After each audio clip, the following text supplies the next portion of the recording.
Enzo Ferrari decía: la perfección se alcanza cuando ya no hay nada más que quitar. Y en los años 80, ninguna marca aplicó esa filosofía con tanta precisión como Lancia. El Delta Integral no fue solo un ganador, fue un fenómeno técnico que transformó un hatch urbano en un arma de guerra capaz de destruir a cualquier rival. Años después, la misma hazaña se repetiría con el Volkswagen Polo. El dominio de ambos fue tan absoluto que reescribió el rally, forzó cambios en los reglamentos y uno de ellos incluso ayudó a poner fin a la era más salvaje del deporte, el temido Grupo B. El primero de ellos, Lancia, mientras construía su imperio, también preparaba su propia ruina. La misma audacia que la llevó a la cima hizo imposible sostener un universo que había crecido demasiado rápido, pero décadas después la historia parecía repetirse, ahora con Volkswagen. Cuando apareció el Polo RWRC, el mundo volvió a presenciar el nacimiento de un coche invencible. Ganar 43 de 52 rallies no es normal, es dominio absoluto. Pero ¿por qué un Polo? ¿Cómo un modelo sin pedigrí destronó a sus rivales y lideró una nueva dinastía? Y entonces en la cima, lo inesperado, el coche más dominante de la era moderna simplemente desapareció. Hoy vamos a entender cómo dos coches, separados por décadas, repitieron el mismo patrón. Llegaron a la cima demasiado rápido, dominaron demasiado y se fueron antes de que el mundo entendiera realmente lo que había pasado hasta ahora.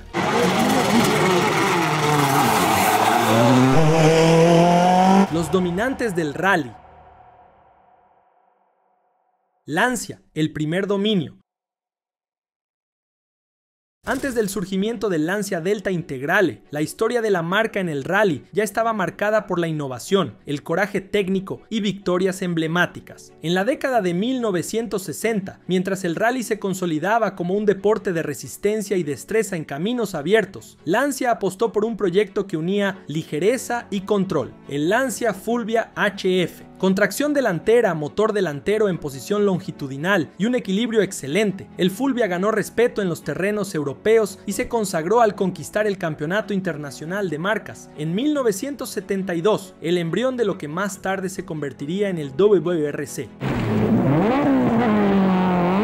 En la década siguiente, con el surgimiento del Grupo 4 y posteriormente del Grupo B, el rally vivió una revolución técnica. Lancia respondió con el 037, un coupé de tracción trasera, motor central y carrocería ligera hecha en Kevlar, diseñado en colaboración con Abarth. En 1983, contra todas las expectativas, se convirtió en el último coche con tracción trasera en ganar el Campeonato Mundial de Rally, superando a rivales como Audi y su revolucionaria tracción integral.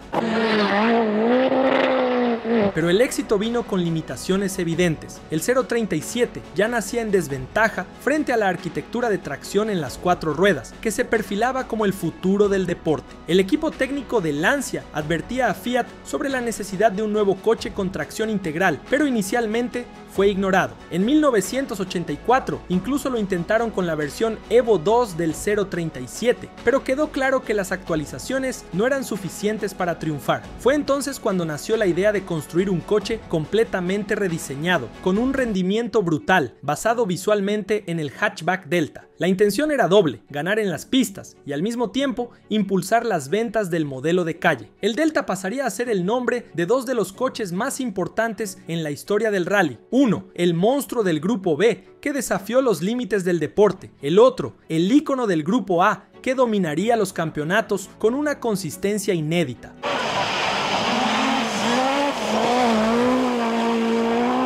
Nace el imbatible.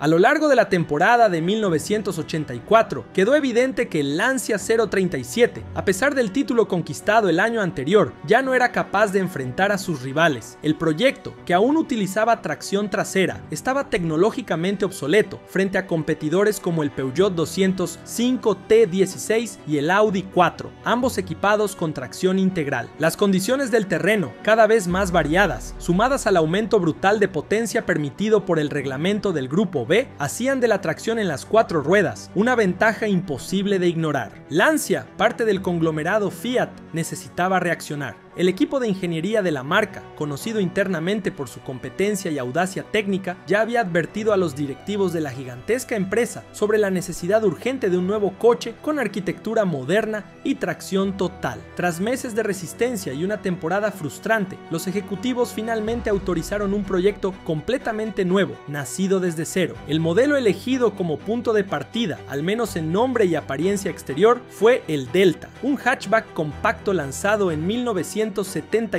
como el hermano menor del Lancia Beta. En su origen, el Delta era un coche familiar, discreto y técnicamente convencional. La elección de este modelo como base visual para el nuevo coche de rally tenía una motivación más comercial que técnica. Mantener un vínculo con el producto de calle permitiría justificar la enorme inversión en el programa de competición y al mismo tiempo impulsar las ventas. El resultado sería el Delta S4, donde la letra S indicaba Supercharged y el 4 se refería a la tracción en las 4 ruedas. El Delta S4 fue una ruptura total con cualquier concepto anterior. Su estructura se basaba en un chasis tubular de acero con carrocería compuesta por paneles de Kevlar y fibra de carbono. El motor, ubicado en posición central detrás de la tripulación, era un 4 cilindros de 16 válvulas, desarrollado por Abarth Motor tipo 233 ATR18S, 1,8 litros. Su característica más impresionante era el sistema Twin Charger, que combinaba un compresor volumétrico y un turbocompresor para eliminar el retraso en la respuesta y ofrecer par motor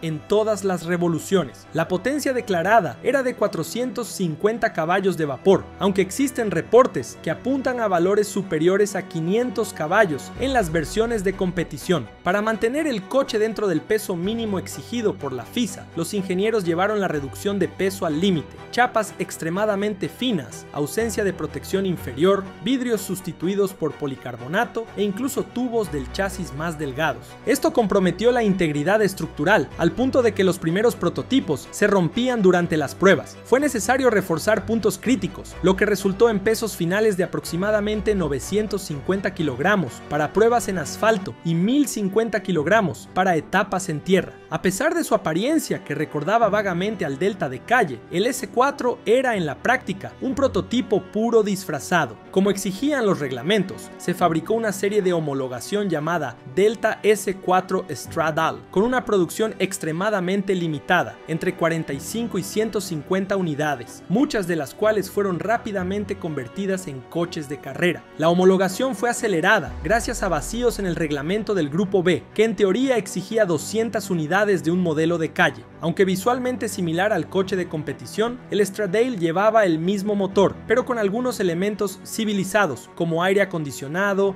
aislamiento acústico y ventanas de vidrio. Pero volviendo a la pista, con el Delta S4, Lancia dejaba claro que estaba lista para volver al liderazgo. A partir de allí, el grupo italiano entraba de forma definitiva en la era más radical de la historia del rally.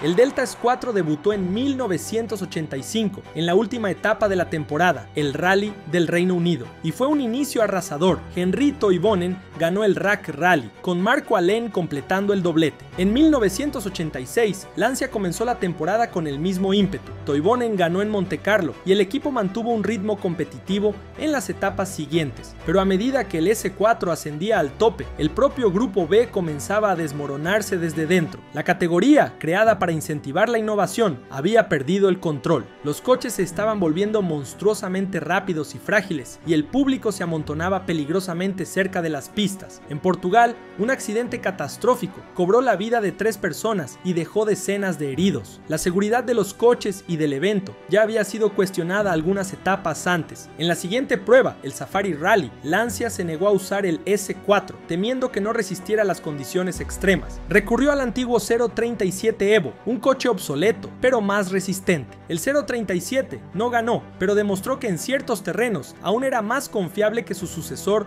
ultra tecnológico. Entonces llegó el Tour de Corse, en Córcega, un rally conocido por sus carreteras estrechas, curvas cortantes y acantilados mortales. Lancia, con el coche más avanzado de la parrilla, era la favorita absoluta, pero lo que ocurrió en esa prueba superó los límites de la competición, sellando para siempre el destino del Grupo B, no por decisión técnica ni por reglamento, sino por algo que nadie esperaba, un momento tan impactante que el propio concepto del rally fue puesto en tela de juicio.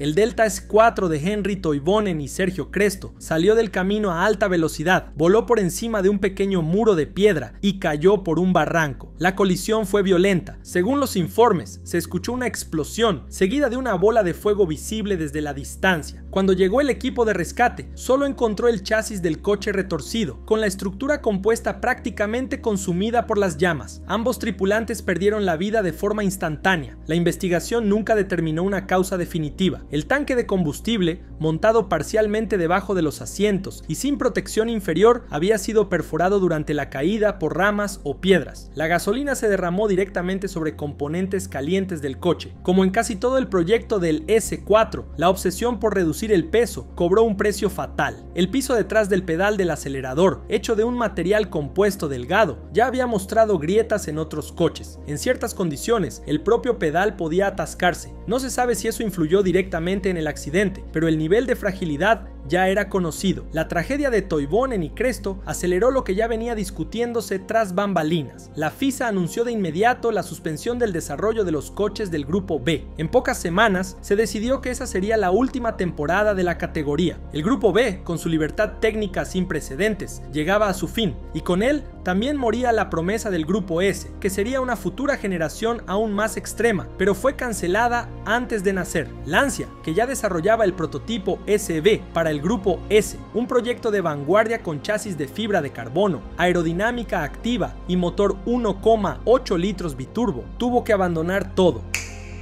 El automovilismo ya no podía seguir persiguiendo la velocidad absoluta. La respuesta de la FISA fue un giro radical, el nacimiento del Grupo A.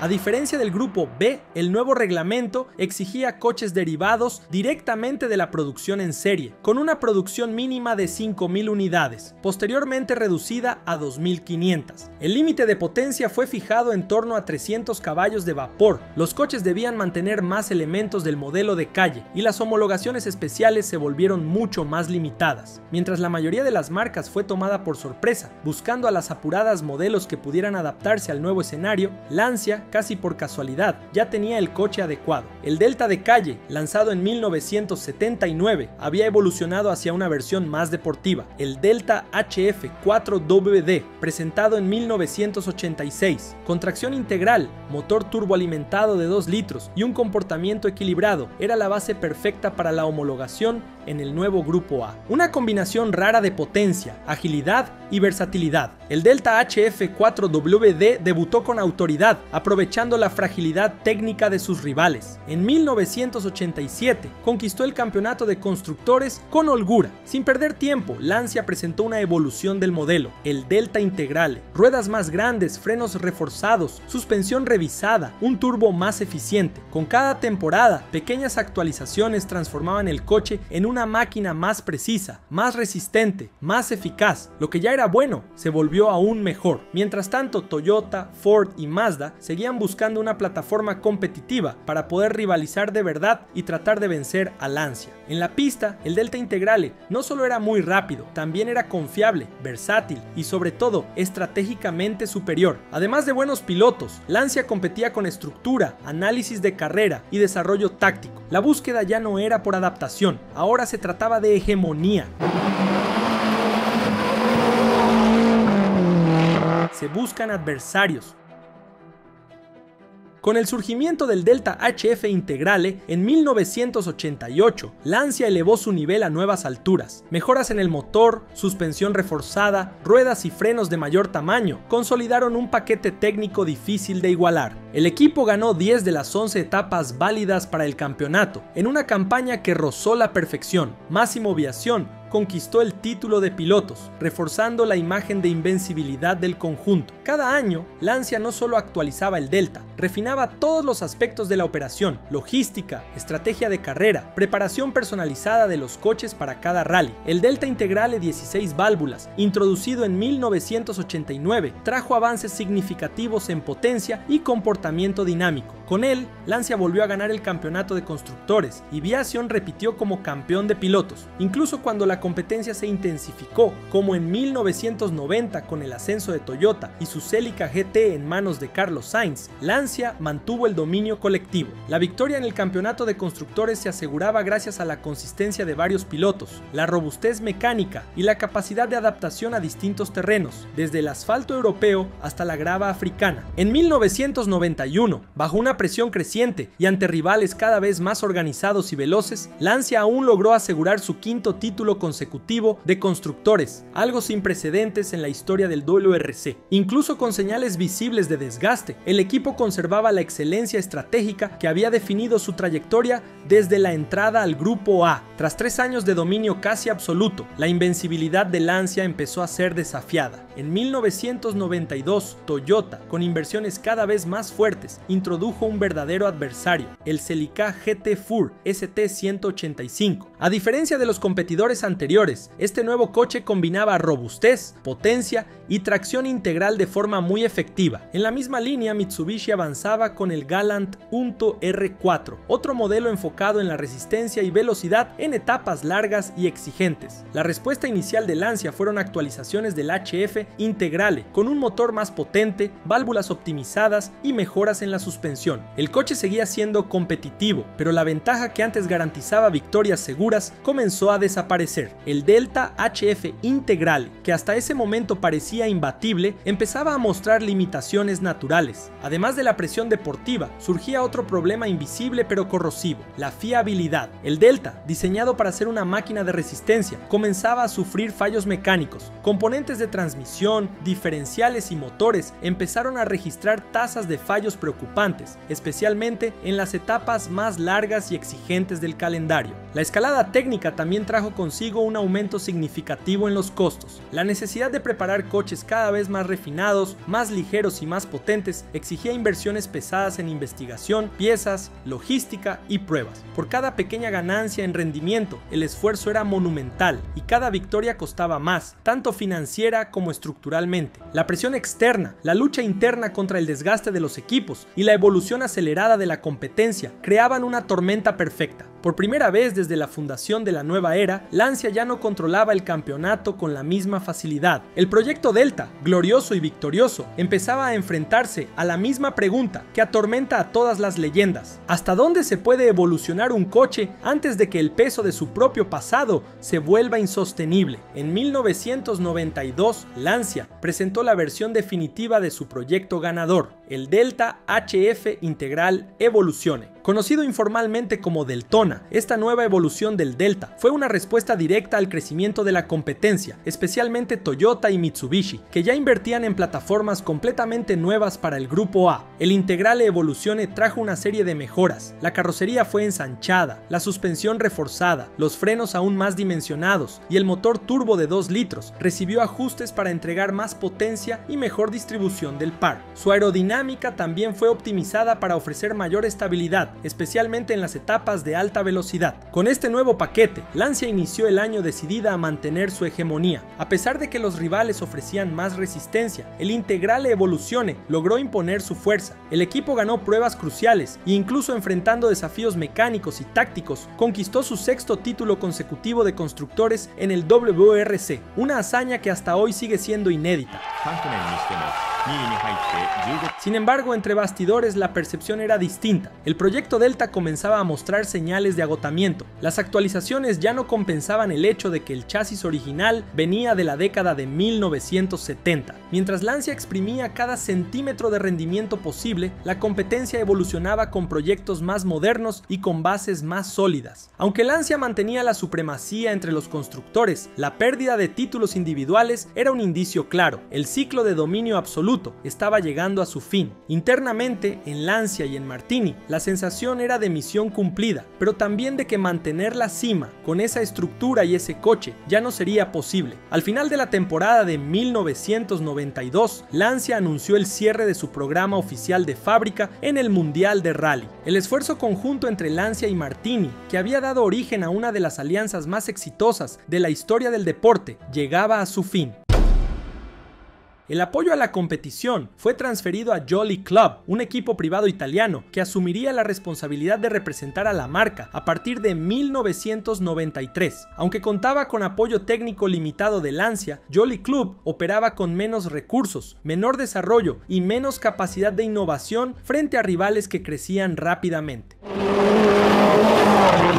El cierre del programa oficial no fue solo una decisión deportiva, reflejaba cambios mayores dentro del grupo Fiat, reestructuraciones internas y una nueva visión corporativa sobre las inversiones en competición. Para Lancia, que ya lo había ganado todo, no tenía sentido continuar en un escenario donde las condiciones para la victoria serían cada vez más difíciles y costosas. El Delta Integrale, incluso sin apoyo pleno, todavía lograría algunas victorias aisladas en manos de Jolly Club, pero la era dorada de Lancia ya había terminado, dando paso a otras leyendas del rally. El Lancia Delta Integral fue consagrado como el coche más exitoso de la historia del WRC, con cifras impresionantes: 6 títulos mundiales consecutivos de constructores, 4 títulos de pilotos y decenas de victorias en etapas alrededor del mundo. La marca Lancia había alcanzado la cima y se retiró exactamente en el auge de su gloria y rendimiento. No hubo declive gradual ni caídas humillantes. Lancia eligió retirarse cuando aún era la máxima referencia del rally mundial, un hecho raro en el deporte. Pero fuera de las pistas, el destino de la marca tomó otro rumbo. Durante los años 1990, Lancia continuó con la producción de coches de calle, pero fue dejando de lado progresivamente su perfil deportivo. Modelos como el Dedra, el Kappa y el Libra buscaban a un público más conservador, enfocado en la comodidad y la elegancia discreta, mientras que el nombre Delta pasó a identificar versiones más orientadas al uso urbano, lejos de la brutalidad de los tiempos del rally. El Delta de segunda generación, lanzado en 1993, ya no tenía ninguna conexión técnica o emocional con el coche legendario de los años 80. En 2008 se lanzó una tercera generación, intentando reposicionar el modelo en el mercado europeo como un hatchback de lujo, pero sin grandes destaques deportivos. El nombre Delta seguía siendo respetado, pero la mística construida en el rally ya pertenecía al pasado. En las competiciones, la presencia de Lancia desapareció casi por completo. Sin involucramiento oficial en categorías internacionales, la marca quedó ausente de las principales competencias de motorsport desde los años 2000. Actualmente, Lancia es una marca casi exclusiva del mercado italiano, sobreviviendo con un único modelo, el Lancia Y,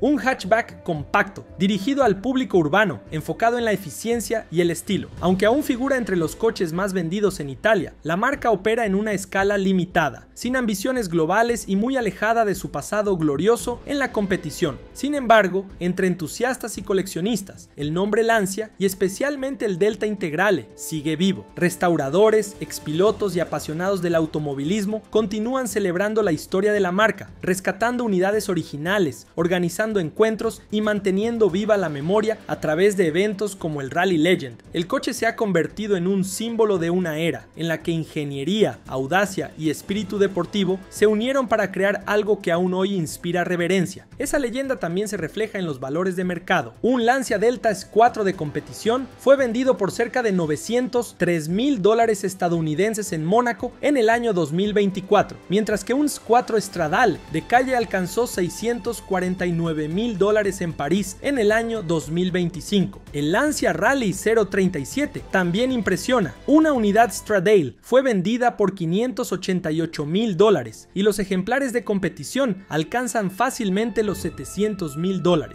En el grupo A, un Delta HF Integrale Evoluciones II de 1994 fue vendido por cerca de $130,000, mientras que un Delta HF Integrale 16 válvulas del grupo A de 1989 tiene valores estimados en $600,000. En general, los modelos más icónicos de Lancia mantienen cotizaciones elevadas, reflejando el peso de su historia en los rallies y la creciente rareza de ejemplares originales. Y si el Delta Integrale terminó su reinado en la cima, no se puede decir lo mismo del otro protagonista, el BMW Polo, una máquina de rally envuelta en escándalos. Ha llegado la hora de hablar de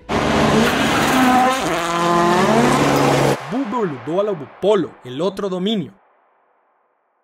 Parte 1. ¿Por qué?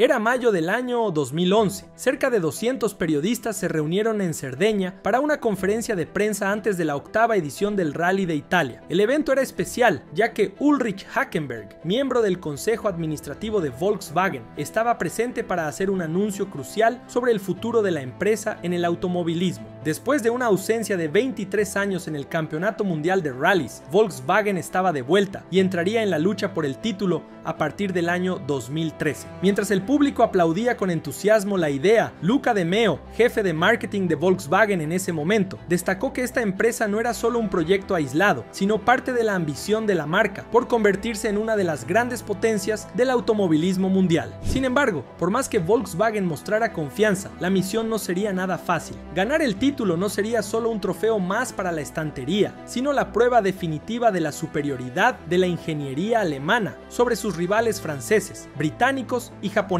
Además, había otro problema. Citroën dominaba la categoría desde hacía casi una década con el DS3 WRC y 9 títulos consecutivos en manos de una leyenda viva, Sébastien Loeb, considerado por muchos como el mejor piloto de rallies de la historia. Para enfrentarse a este formidable rival, Volkswagen necesitaría invertir millones en la construcción de un equipo soñado, compuesto por los mejores ingenieros, pilotos y mecánicos, asegurando que el primer prototipo del Polo RWRC evolucionara hasta convertirse en una máquina imbatible, tanto en su fabricación como en las pistas. Pero espera un momento, ¿por qué un Polo? ¿Por qué no un Golf? ¿O un Scirocco? ¿O un modelo completamente nuevo? ¿O incluso un coche de otra marca del grupo Volkswagen, como Audi? Bueno, hay una respuesta para esto. Volkswagen ya había demostrado su dominio en el automovilismo en diversas categorías. Por ejemplo, en el DTM, Audi, parte del grupo Volkswagen, aplastaba a sus competidores con coches extremadamente avanzados, como el Audi A4 DTM, logrando títulos consecutivos y demostrando un nivel de ingeniería superior. Mientras tanto, en Le Mans, el grupo hizo historia al ganar 9 ediciones de las 24 horas entre los años 2000 y 2010, introduciendo el revolucionario motor diésel en el automovilismo de resistencia con el Audi R10 TDI, demostrando que la tecnología y la eficiencia podían ir de la mano. Con todo esto, Volkswagen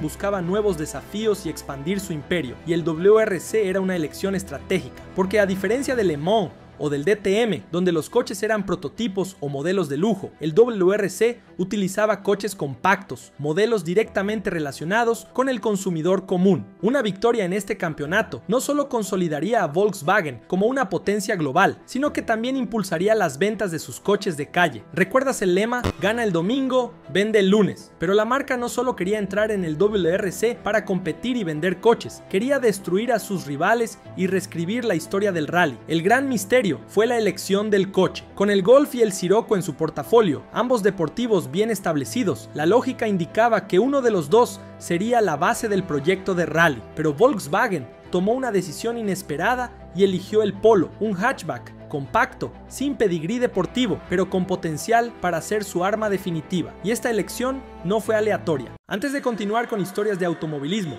permíteme traerte recuerdos de autos, carreras y momentos memorables de las categorías más importantes del mundo, con Automobilist, una marca que da vida a las historias más inspiradoras del automovilismo, a través de tecnología moderna y arte de alta calidad, en asociación oficial con las categorías más respetadas y marcas legendarias del mundo, como F1, Le Mans, WRC, Instituto Ayrton Senna, Bugatti y Porsche. Crean representaciones detalladas de eventos históricos y logros icónicos, así como visiones del futuro del automovilismo. Es una gran oportunidad para decorar tu hogar, oficina o incluso tu sala de estar con tu pasión, el automovilismo, incluyendo piezas de arte de edición limitada, brindándote la exclusividad que tanto te gusta. Aprovecha las promociones y el envío gratuito en toda Europa, el Reino Unido y los Estados Unidos en pedidos superiores a 50 euros. Revisa el enlace en la descripción y descubre más sobre Automobilist. El reglamento del WRC exigía que los coches de competición estuvieran basados en modelos de producción con al menos 25.000 unidades vendidas por año, y el Polo encajaba perfectamente en este criterio, siendo uno de los coches más populares de Volkswagen en Europa. Además, la regla del largo mínimo de 4 metros fue eliminada de la categoría, por lo que su carrocería corta y compacta ofrecía ventajas aerodinámicas y mayor agilidad para enfrentar los tramos sinuosos y técnicos de los rallies, convirtiéndolo en la elección ideal para una categoría donde el peso, la estabilidad y la maniobrabilidad eran factores decisivos, pero transformar un hatchback urbano en un monstruo de rally requería una ingeniería sin precedentes. El motor 1.6 TSI original del Polo fue completamente reconstruido para entregar 315 caballos de fuerza y un alto torque, girando a más de 8000 revoluciones por minuto y proporcionando respuestas instantáneas al acelerador. Para lograrlo, Volkswagen desarrolló un nuevo sistema de turboalimentación, un intercooler más grande y un sistema de escape de alto rendimiento, garantizando la máxima eficiencia y potencia bruta. El chasis fue reforzado con materiales ligeros y ultra resistentes, como fibra de carbono y Kevlar, reduciendo drásticamente el peso del coche y aumentando su resistencia contra impactos severos, comunes en la categoría. El sistema de tracción integral fue desarrollado desde cero, con diferenciales activos que ajustaban automáticamente la distribución de potencia para garantizar la máxima adherencia en cualquier superficie, ya fuera nieve, gravilla, asfalto o barro. La suspensión fue diseñada para soportar condiciones extremas, con amortiguadores ajustables de alto rendimiento, capaces de absorber impactos brutales sin comprometer la estabilidad del coche. El interior del Polo RWRC fue despojado de cualquier lujo, manteniendo solo lo esencial: un panel minimalista, volante multifuncional, asiento tipo baquet de competición y una jaula antivuelco homologada por la FIA, garantizando la máxima seguridad para los pilotos. Con un peso reducido a 1200 kilogramos y una aceleración de 0 a 100 km por hora en menos de 4 segundos, otra ventaja interesante era la sinergia tecnológica con otras marcas como Audi, que proporcionó sistemas de dirección que ayudaron en el desarrollo. El Polo RWRC no era solo un coche de carreras, era un prototipo de ingeniería extrema disfrazado de hatchback compacto, listo para enfrentarse al DS3, Ford Fiesta RS, Hyundai i20 y el Mini Cooper WRC. Pero después de definir y ajustar el auto, surgía otra gran pregunta: ¿quién lo pilotaría? Parte 2. La rivalidad.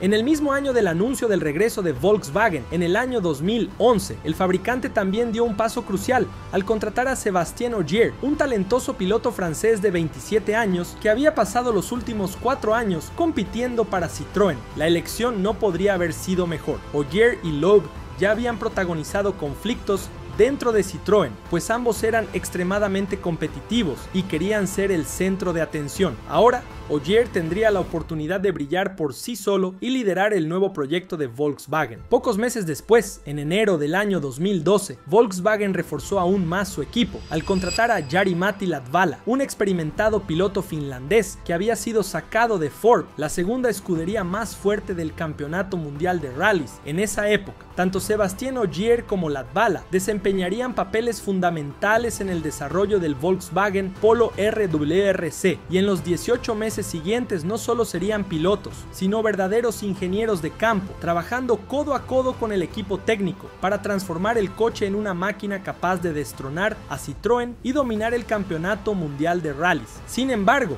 las primeras pruebas revelaron que esta misión sería más difícil de lo esperado. Durante las etapas iniciales de desarrollo, el Polo RWRC presentó graves problemas de manejo y durabilidad, generando dudas sobre la verdadera capacidad de Volkswagen para competir contra el equipo francés. En pruebas realizadas en Panzerplatte, una zona de entrenamiento militar alemana, conocida por su terreno brutal, Latvala y Ogier se dieron cuenta de que el coche sufría de inestabilidad en tramos de alta velocidad y dificultades en la adaptación a superficies irregulares. Las fallas eran particularmente evidentes en terrenos mixtos, uno de los desafíos más críticos del campeonato mundial de rallies. El equipo de ingeniería sabía que debía actuar rápido. Además de Panzerplatte, se llevaron a cabo sesiones intensivas en Poboleda, un entorno más cercano a lo que el Polo enfrentaría en el Rally de Alemania. Allí, Volkswagen Motorsport trabajó incansablemente para ajustar la suspensión, optimizar la tracción y reforzar componentes esenciales para garantizar que el coche resistiera los impactos brutales de los tramos de rally. Volkswagen ahora estaba en camino, con un equipo de élite para desafiar la hegemonía de Citroën, pero cuando todo iba bien, surgió un obstáculo inesperado. En marzo del año 2012, durante una prueba en carreteras públicas entre etapas del rally, Latvala sufrió un accidente al chocar de frente contra un coche de paseo en una curva ciega. Afortunadamente, nadie resultó gravemente herido, pero los daños en el coche retrasaron las pruebas por meses y generaron dudas sobre si Volkswagen realmente estaba lista para competir en el Campeonato Mundial de Rallys. Dejando el suspenso de lado, 20 meses después del anuncio inicial, en un evento especial en Mónaco, finalmente se levantaron las cortinas para el protagonista de Volkswagen. En ese instante, no solo entraban para competir, sino para reescribir la historia del Campeonato Mundial de Rallys y desafiar todo lo que se sabía sobre dominio y rendimiento.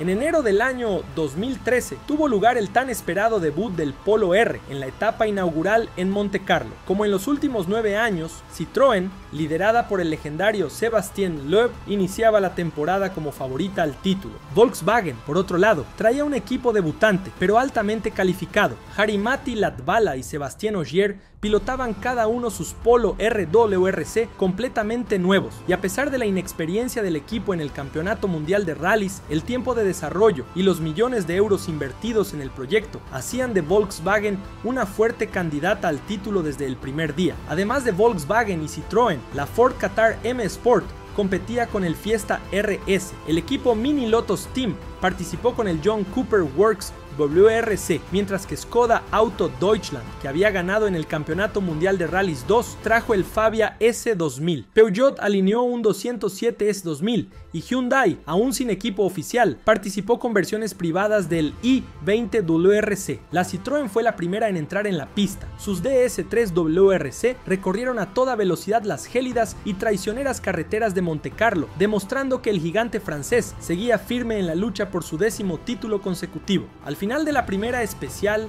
Loeb registró un tiempo impresionante de 2 minutos, 23 segundos y 6 décimas, uno de sus mejores inicios en años. Ahora era el momento de que el Polo RWRC finalmente mostrara su potencial, con Ogier al volante. El motor de 1 litro con 6 cilindros rugió mientras el coche enfrentaba las curvas traicioneras de las montañas de Montecarlo ante la atenta mirada de cientos de miles de fanáticos. El desempeño fue preciso, agresivo e increíblemente rápido. Al final de la especial, Ogier marcó un tiempo de 2 minutos, 25 segundos y 2 décimas, apenas 1 segundo y 6 décimas detrás de Loeb. Latvala, con su estilo de conducción extremadamente agresivo, también hizo un excelente debut, quedando solo 4 décimas detrás de Ogier y asegurando el tercer lugar en la etapa inicial. A medida que avanzaba el rally, quedaba claro que Montecarlo se estaba convirtiendo en un duelo épico entre los excompañeros de equipo, que ahora eran rivales declarados. A pesar de mantener un buen desempeño, Latvala sufrió un accidente el último día de la prueba, cuando perdió el control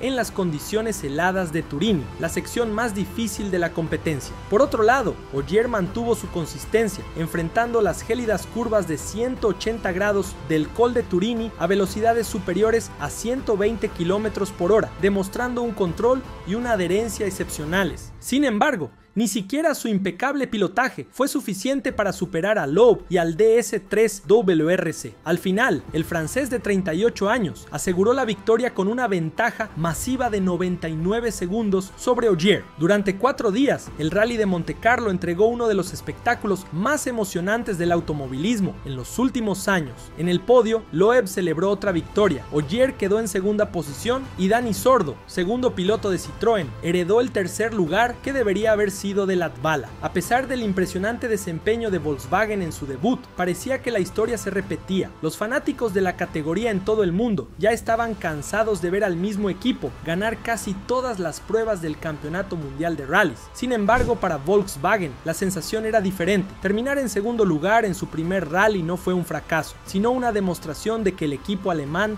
tenía el potencial para derrotar a Citroën y a su campeón, Sébastien Loeb. Con 12 rallies restantes hasta el final del campeonato, el Polo RWRC apenas comenzaba su camino y Sébastien Ogier estaba más decidido que nunca a superar a su ex compañero y llevarse el título al final de la temporada. La oportunidad de redención de Volkswagen llegaría en el Rally de Suecia, en Hagfors. Al igual que la etapa anterior, este rally era conocido por sus condiciones extremas de frío y nieve, donde márgenes mínimas de error podían costar la victoria. Loeb comenzó fuerte, atravesando los tramos cubiertos de nieve con su característica precisión, pero Ogier, decidido a derrotar a su antiguo equipo, entregó una actuación impresionante, demostrando un control y una precisión muy superiores a los de su rival. Al final de las primeras 11 especiales, Ogier ya había abierto una ventaja de 41 segundos, impresionando tanto a los fanáticos como a los escépticos que aún dudaban de Volkswagen. Latvala, después del accidente en Montecarlo, logró recuperarse bien y entregó una actuación sólida, terminando el segundo día de competencia en cuarto lugar. Pero independientemente de los esfuerzos de los demás pilotos, quedaba claro que el protagonista de Volkswagen en esa temporada sería Ogier. Cuando finalizó la última especial, el piloto aseguró la victoria en Suecia con 29 segundos y 2 décimas de ventaja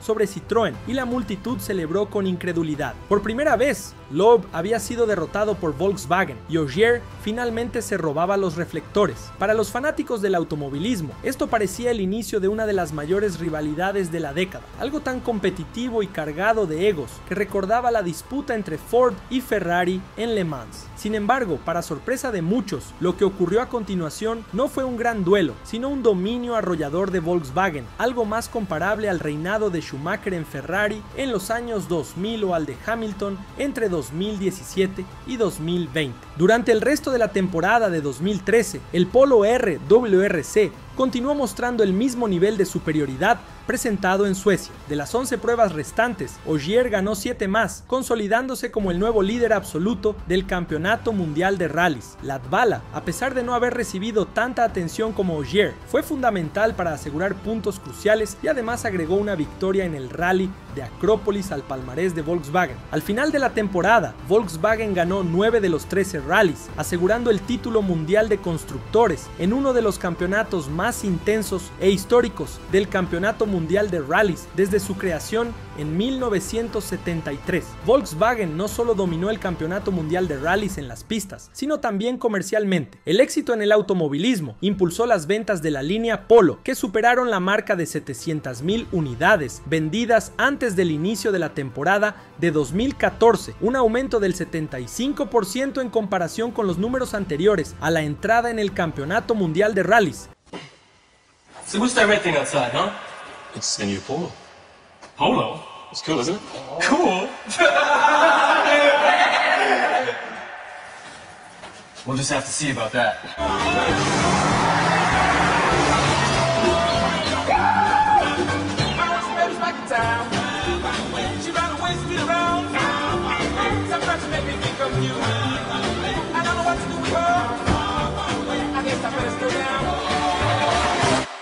Parte 3. Dominio y escándalo. Con Ogier al mando, la temporada de 2014 comenzó de manera aún más brutal para sus rivales. Las primeras 7 pruebas del año fueron ganadas consecutivamente por Volkswagen y las diferencias de tiempo entre Ogier y los demás pilotos eran absurdas. Montecarlo, victoria con 30 segundos de ventaja sobre el segundo. Suecia, 45 segundos. México, 90 segundos. Portugal, 72 segundos. Argentina, 86 segundos.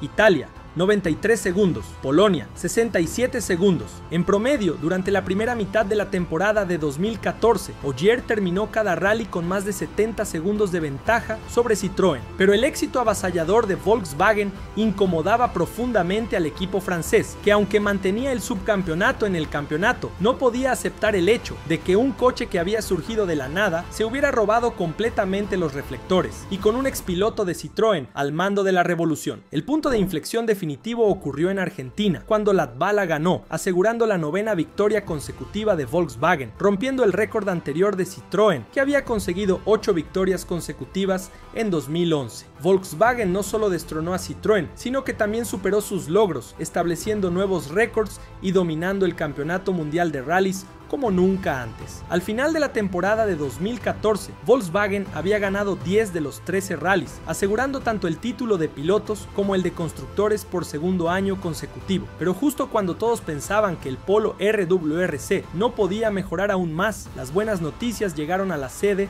de Volkswagen Motorsport. El año 2015 estaba a punto de ser aún más histórico. El Polo RWRC pasó por actualizaciones significativas para la nueva temporada. El coche recibió una nueva caja de cambios, un sistema hidráulico revisado, un alerón trasero más grande para aumentar la carga aerodinámica y además sufrió una reducción de peso de aproximadamente 25 kilogramos. Mientras tanto, Citroën, desesperada por recuperar su gloria, también introdujo mejoras en el DS3, incluyendo un nuevo sistema de suspensión, un motor mejorado y ajustes aerodinámicos, pero nada de eso sería suficiente. Volkswagen continuó dominando el campeonato mundial de rallies, ganando 11 de las 13 etapas en 2015. Ogier consiguió 8 victorias, mientras que Latvala ganó 3 rallies y aún terminó 4 veces en segundo lugar. El tercer título consecutivo de Volkswagen estaba asegurado, y esta vez Hyundai le arrebató el subcampeonato a Citroën, eliminando cualquier posibilidad de venganza o remontada de su mayor rival. Pero en el apogeo del éxito,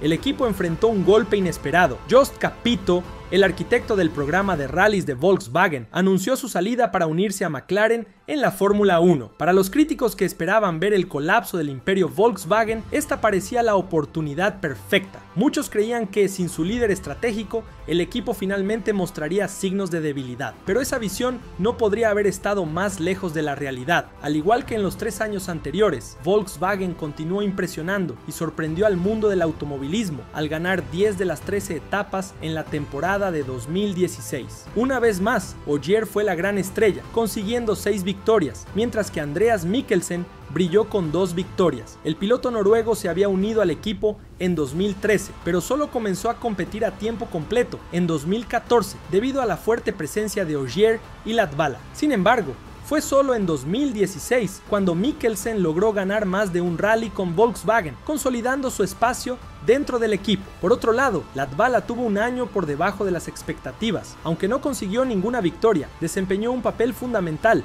en la conquista del título de constructores, asegurando puntos valiosos y desafiando a los rivales en varias etapas. A esas alturas, Volkswagen se había convertido en tetracampeón mundial del Campeonato Mundial de Rallys. Había visto a Citroën perder prestigio y rendimiento. Ogier estaba en la cima de su carrera. La marca estaba obteniendo grandes beneficios gracias al éxito en los rallies. Y lo más importante, el equipo había conquistado el respeto de los fanáticos del automovilismo, que seguían con ansias hasta dónde podría llegar la racha de victorias de Volkswagen. Pero cuando el panorama parecía, o mejor dicho, no parecía sino que era perfecto, el destino tenía reservado uno de los capítulos más vergonzosos en la historia del automovilismo y los negocios, un episodio que impactaría directamente en el mundo de los rallies. ¿Recuerdas? Mencioné un giro inesperado en la introducción del video. Directamente desde la sede de Volkswagen en Wolfsburgo, una bomba explotó. El escándalo Dieselgate. Lo que comenzó como rumores a principios de 2016, rápidamente se convirtió en un desastre global. A finales de 2015, la Agencia de Protección Ambiental de los Estados Unidos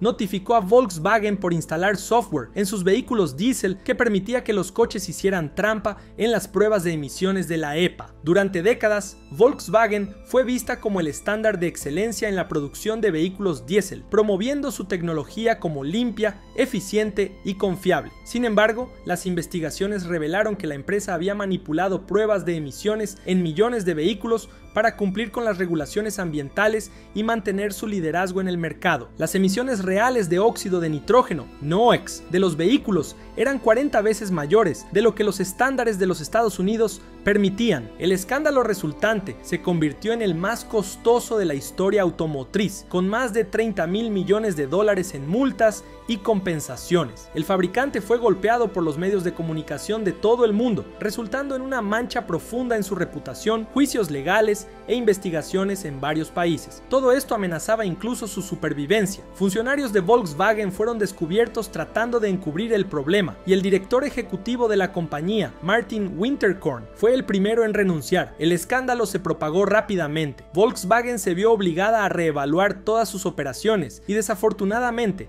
el automovilismo Por más exitoso que fuera, dejó de ser una prioridad, y entonces ocurrió el peor escenario posible. Volkswagen anunció su retirada del campeonato mundial de rally. No habría una quinta temporada y los planes de superar los 9 títulos consecutivos de Citroën fueron destruidos de una manera amarga e irreversible. En noviembre de 2016, casi exactamente 5 años después de su debut triunfal en Mónaco, la era del Polo RWRC llegó a su fin.